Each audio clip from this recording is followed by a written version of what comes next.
in collaborazione con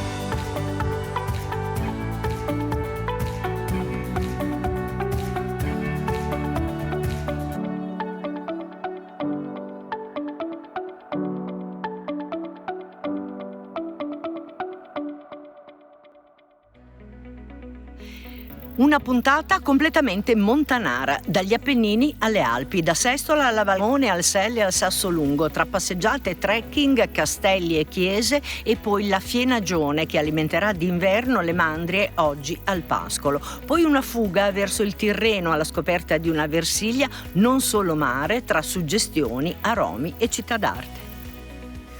Allora, tempo di vendemmie, come non occuparci di questo argomento? In territorio emiliano-romagnolo la vendemmia è iniziata praticamente un po' ovunque, specialmente con i bianchi. È ancora un po' prestino con i rossi, parleremo di questo, ma ci occuperemo anche di formaggio, di una cacciota particolare che viene prodotta in territorio modenese.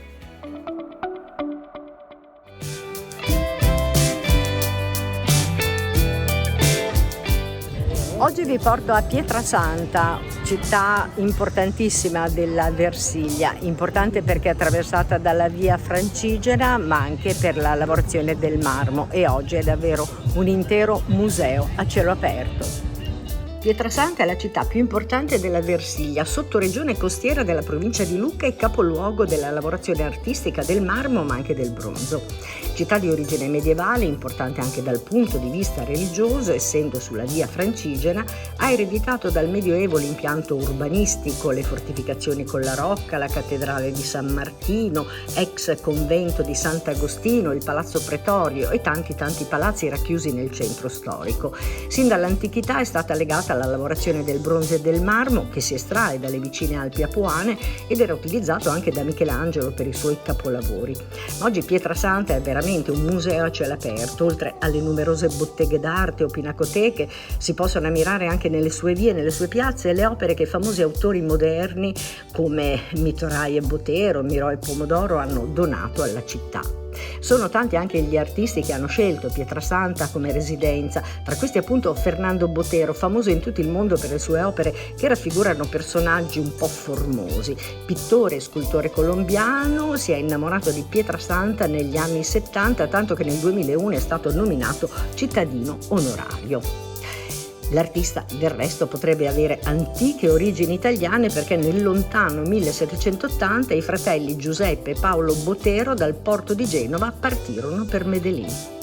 Botero ha realizzato diverse opere nelle fonderie artistiche del territorio e nei laboratori della zona. Ha aperto anche uno studio d'artista, e a testimoniare questo legame sono anche le numerose donazioni alla città. Basta guardare il guerriero di Botero, una statua in bronzo alta circa 4 metri che troneggia in piazza Matteotti. Ma si aggiungono anche gli affreschi che decorano la piccola chiesa della Misericordia a Pietrasanta, che rappresentano l'inferno e il paradiso interpretati secondo il suo stile. Nella Porta dell'Inferno l'artista ha inserito Adolf Hitler ai piedi di Satana e se stesso mentre stanno per sprofondare nel fango. Nella Porta del Paradiso ha raffigurato Madre Teresa di Calcutta in preghiera tra i neli.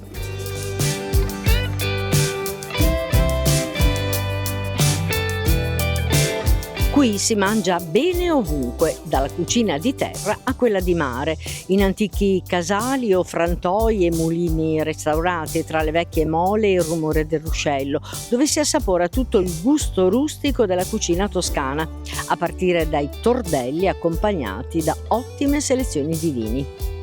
L'aria di mare si respira sulle tante spiagge della Versilia, a partire da quella di Viareggio, tra stabilimenti Liberty, il lunghissimo bagnasciuga, e quasi arriva la pesca delle telline con rastrello, una attività tradizionale che va da Livorno a Forte dei Marmi ed è consolidata nel tempo. La pesca delle telline è diffusa lungo le coste sabbiose e, come per le vongole, è comunque regolata da leggi precise. Fattorie e allevamenti disseminati sulle colline rendono intensi e genuini i profumi delle gastronomerie, formaggi ubriachi, pecorini dalle tante stagionature, salumi e lardo a volontà. E vicinissima c'è Lucca, capoluogo peraltro della Versilia, famosa per la sua cinta muraria cinquecentesca perfettamente conservata, ma ricca anche di monumenti preziosi che svelano il suo passato di importante città del Medioevo italiano.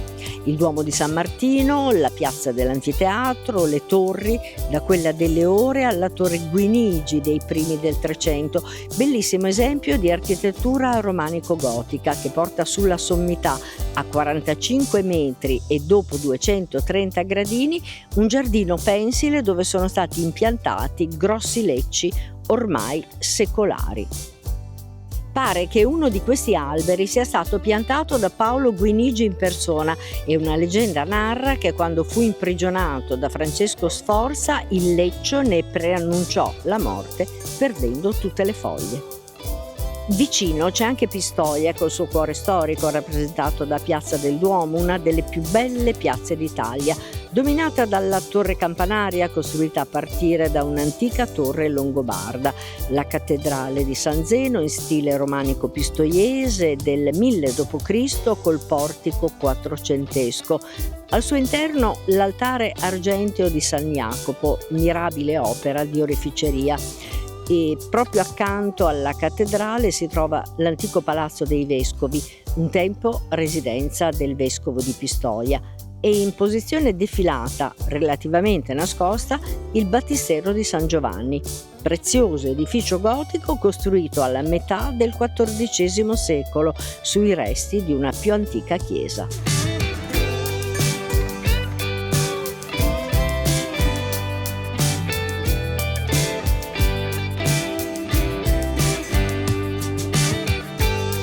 Preziosi e artistici anche i tanti localini tra i vicoli e le piazzette, dove si possono gustare anche i famosi confetti pistoiesi e dove si possono ammirare degli allestimenti architettonici e decorativi di arredamenti molto particolari che inneggiano sempre al mondo dell'arte, in questo caso moderno.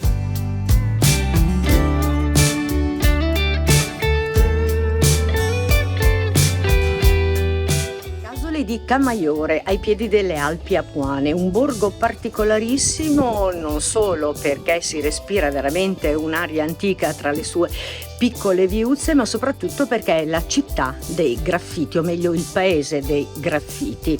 Ci sono scene mitologiche, ma soprattutto scene di vita quotidiana, adornano le pareti, le viuzze, le case. Il primo di questi graffiti fu realizzato nel 1900 ad opera di Rosario Morabito, poi murales ovunque, cui partecipano anche le scuole d'arte.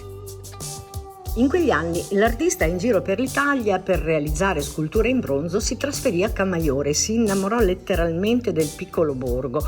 Per testimoniare il suo amore, Morabito realizzò un graffito nella piazza cittadina e di anno in anno venne imitato da altri artisti, e così ogni anno si celebra l'importante manifestazione artistica Sgraffiti a Casoli, proprio per ricordarlo.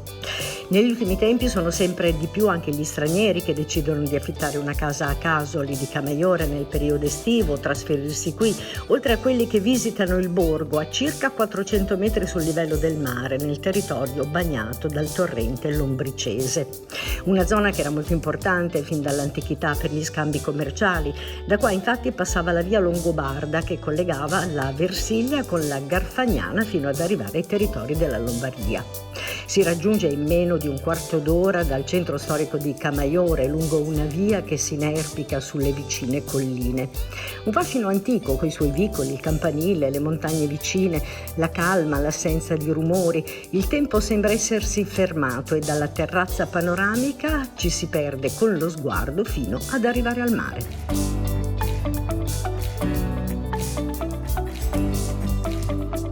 Casoli, dicevamo, borgo dei graffiti. La tecnica è importante visto che non sono graffiti comuni, niente a che vedere con quelli delle aree metropolitane o con la street art.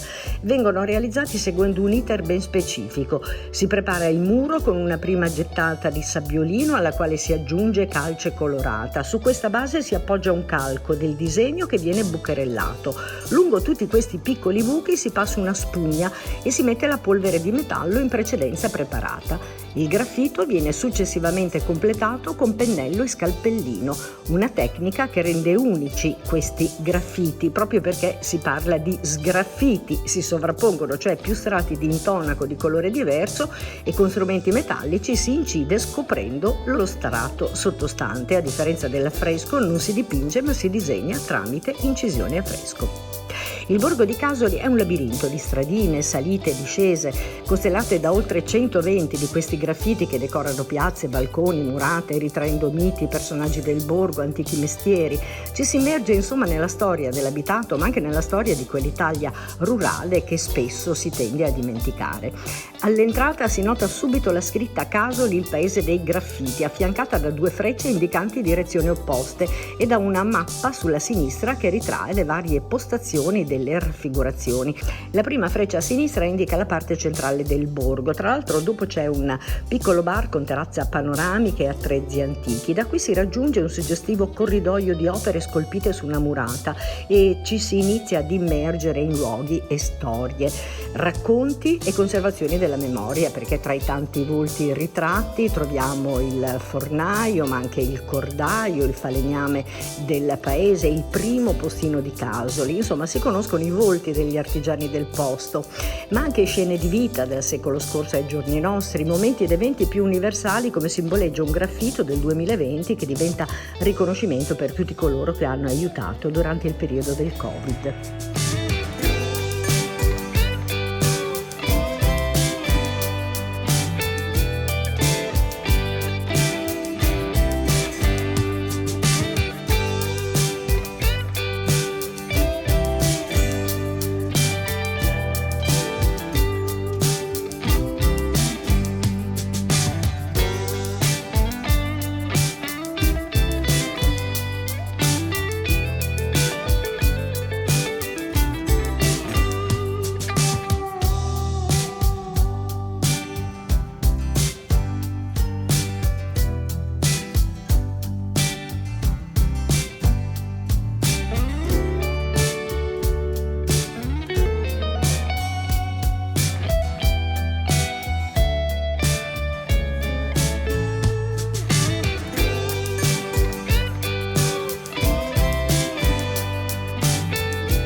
In salita si riconoscono i graffiti sui muri guardando all'insù, in discesa se ne scoprono altri occhieggiando tra le scale ripide che portano alle abitazioni, e ogni graffito ha la sua descrizione tra il borgo alto e il borgo basso, che poi conduce lungo il sentiero alle cascate di Candaglia.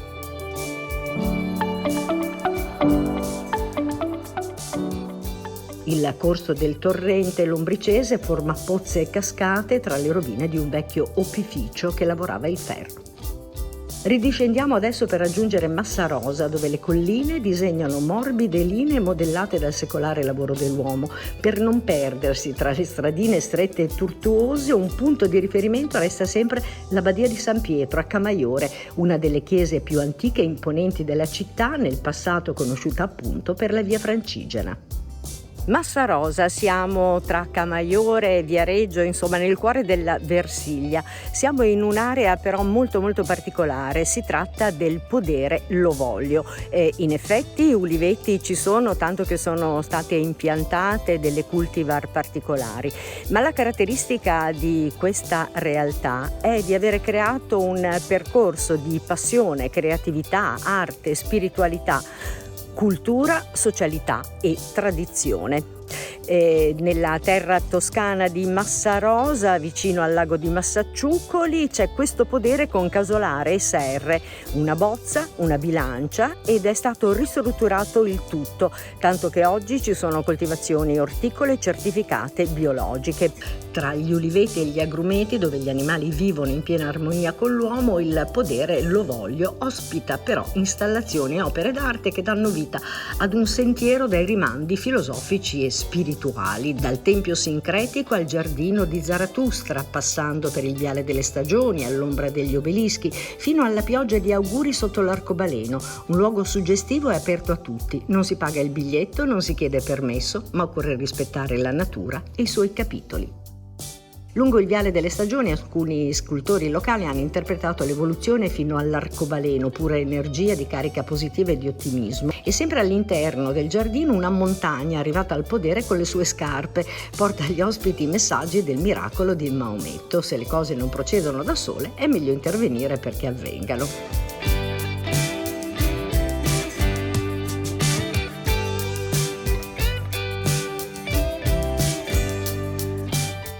La linea, una pausa di pubblicità, subito dopo Claudio Ferri a cielo aperto.